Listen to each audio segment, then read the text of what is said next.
Hello friends, good morning. It's Tuesday morning. இன்றைக்கி பாப்பாவுக்கு school இருக்குது. பட் பாப்பா ஸ்கூலுக்கு போகலை. சரியான வெயில். அதுவும் இல்லாமல் இன்றைக்கி ஆனுவல் டே ஃபங்க்ஷன் இருக்குது. ஸோ கம்பல்சரியாக வரணுன்ட்டு அவசியம் இல்லைன்னு சொல்லிட்டாங்க. ஸோ பாப்பா போகலை.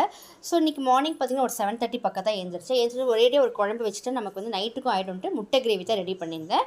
அதுலேயும் தேங்காய், தக்காளி, இஞ்சி, பூண்டு பேஸ்ட் இதெல்லாம் அரைச்சி போட்டு கத்திரிக்காய், கிழங்கு போட்டு ஒரு காரக்குழம்பு மாதிரி ரெடி பண்ணி அதுக்கப்புறம் முட்டையை கட் பண்ணி அதில் போட்டிருந்தேன். ஸோ ரொம்ப சிம்பிளாக சரி ஒன்றும் இல்லைங்க. ஒரு தவா வச்சுட்டு எண்ணெய் ஊற்றி தேவையான வெங்காயம், கடுகு, சீரகம் போட்டு நல்லா பொரிஞ்ச பிறகு இஞ்சி, பூண்டு பேஸ்ட்டு, தேங்காய், தக்காளி, சோம்பு, பட்டை, கிராம்பு இதெல்லாம் போட்டு அரைச்ச மசாலா அதில் போட்டுட்டு குழம்பு மிளகாய்த்தூள், மல்லித்தூள், கொஞ்சமாக கரம் மசாலா போட்டுட்டு நல்லா வதக்கி விட்டுட்டு தேவையான தண்ணி ஊற்றிட்டு கத்திரிக்காய், கிழங்கு கட் பண்ணி அதில் போட்டு நல்லா கொதித்து வரும்பொழுது வேக வச்ச முட்டையை ஒரு 4 முட்டையை கட் பண்ணி அதில் போட்டுட்டேங்க. இறக்கும் போது கொஞ்சமாக கொத்தமல்லி இலையை போட்டு இறக்கிட்டேன்.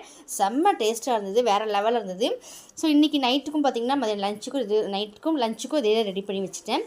ஸோ மதியம் சாப்பாடு சுட ஒரு 1:30 பாப்பாவுக்கு ரெடி பண்ணி கொடுத்துட்டேன். ஸோ ஒயிட் ரைஸ், அதுக்கப்புறம் பார்த்திங்கன்னா முட்டை கிரேவி தான் ரெடி பண்ணி கொடுத்தேன். பாப்பா சாப்பிட்டு அதுக்கப்புறமா அவள் கொஞ்சம் ஹோம்ஒர்க்கெல்லாம் இருக்குன்னு செய்ய போயிட்டான். ஸோ இன்றைக்கி வேலையை சிம்பிளாக முடிச்சிட்டேன். ஸோ இந்த வீடியோ உங்களுக்கு பிடிச்சிருந்தா லைக் பண்ணுங்கள், ஷேர் பண்ணுங்கள், மறக்காமல் சப்ஸ்கிரைப் பண்ணி பாருங்கள். நாளைக்கு இதே மாதிரி ஒரு சூப்பரான ஷார்ட் வீடியோவில் பார்க்கலாம். தேங்க்ஸ் ஃபார் வாட்சிங். Tata, bye bye.